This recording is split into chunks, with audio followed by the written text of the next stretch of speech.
Hey, what's up? Silas here. This is going to be a quick question to my religious friends out there. This is going to be a two-part about the NPC meme and also the kind of reaction people get to these recent hexings in the United States of America. So the NPC meme, as I've discussed the non-playable character meme in a previous video, is about people on the left who are supposedly just programmed. They don't really have inner monologues. They can't think for themselves. They just react to things. They're like, okay, what are we supposed to do? Oh, this person is black. They're supposed to vote for the Democrats. Oh, this person is white. They have this much money. They have privilege. So white privilege. Oh, this woman is not achieving as much as this person. So that means there's a wage gap. That means there's a patriarchy. So this kind of basic type of idea where it's like, okay, we're just going to get in this information. We're going to break it through our code and we're going to react to it.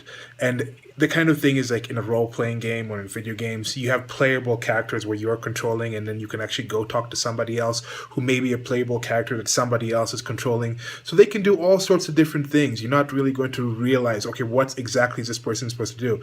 But with a non-playable character, they're supposedly just have some set code and this is the way they react. No matter what you tell them, they're going to react within these limited parameters. So that's the whole meme with this thing. But then there's also the way Christians, in my experience, I was raised as a Christian. Some people in the Christian faith and in other faiths, of course, have this whole idea of God willing, God's plan. It's that new Drake song, really good song, God's plan, it's in there. But you also see this with Khabib Nurmagomedov. Might be saying that name wrong. He was a UFC fighter, just beat Conor McGregor. But he was saying like, inshallah, God willing, if God's willing, I'll be able to do this thing. So this whole idea that God has a plan for you, has a set for you, has a set goal, a set path that you're supposed to follow. Everything's in God's plan, so don't worry. I mean, that whole idea comes from a determinist kind of worldview that never sat right with me, that I do not like, and that's also why this NPC meme of this everything just being this code, this program, it's a creepy thing. But what is the big difference between Christians saying, hey, God has a plan for us. He knows everything we're going to do. He's all powerful. Everything is in his hands. Versus some Democrat saying, oh, look, I'm just going to do this is all because of some white patriarchy, some kind of. What's the difference with that kind of coding? Why is one coding supposedly something we can make fun of, but going back and saying, oh, it's just God is supposedly A-okay? I don't really get that. But that's what I think. I think these things are both faiths. They might not be traditional theologies with what we're seeing on the left here, but things like feminism, some of these movements on the left, it is a very religious experience for these people. Now, the other one is the whole idea with the hexing thing. I have been to a hexing in Brooklyn when I was in New York. I have a video of that. I'll leave a link below to that. And the experience I had there was not that much different from what you see at a prayer meeting in a church. It may have been more informal, but I've been to very formal church services, I've been to an actual church service in the Vatican or in St. Peter's a couple of times. So you see that high level of it. But I've also seen this more informal church services in little mud churches where it's just people coming together in the countryside of Kenya.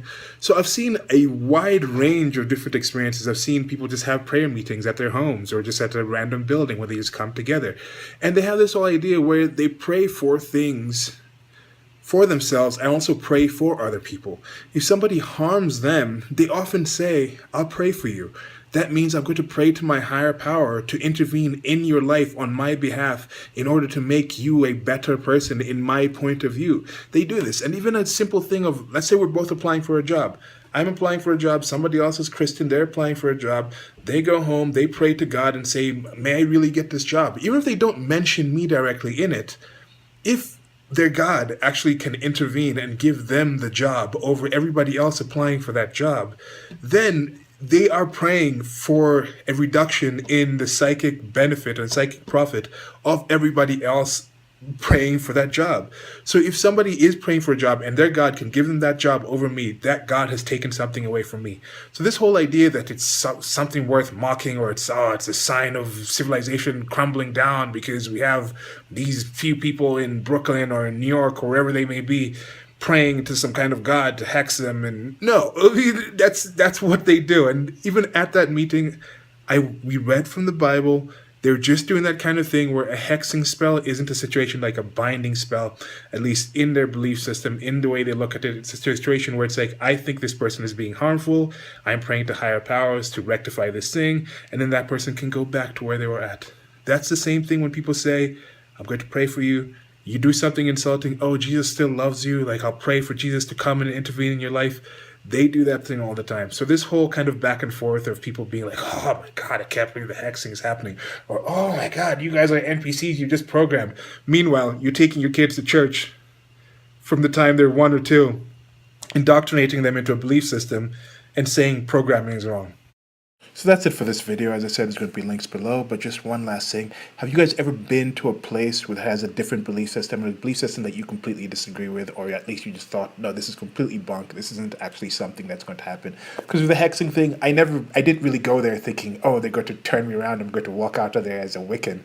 But I went there and I saw these things and I saw the similarities. So have you ever done that and then gone to a place? There's that whole saying, there but for the grace of God go I.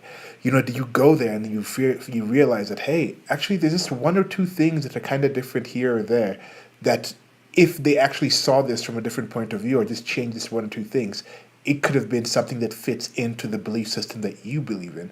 Because as I said, I think the problems in the world exist because of how we define X, not because of what X is. So the problem right here, I think a lot of people are having, is because of how they're defining what happens at one of these hexing Wicca type of events, not because of what actually happens at those events. And that's also, I think, the main thing with religions. Like, when I was still trying to be more religious, that's one thing I definitely saw. I was like, hey, all you guys are pretty much talking about the same kind of phenomena and the same kind of human need to kind of have some understanding, but just in different languages. You're just defining that thing in different ways. You're all wrong. I mean, you all haven't actually proved anything, but you're all kind of talking about the same thing. Goodbye.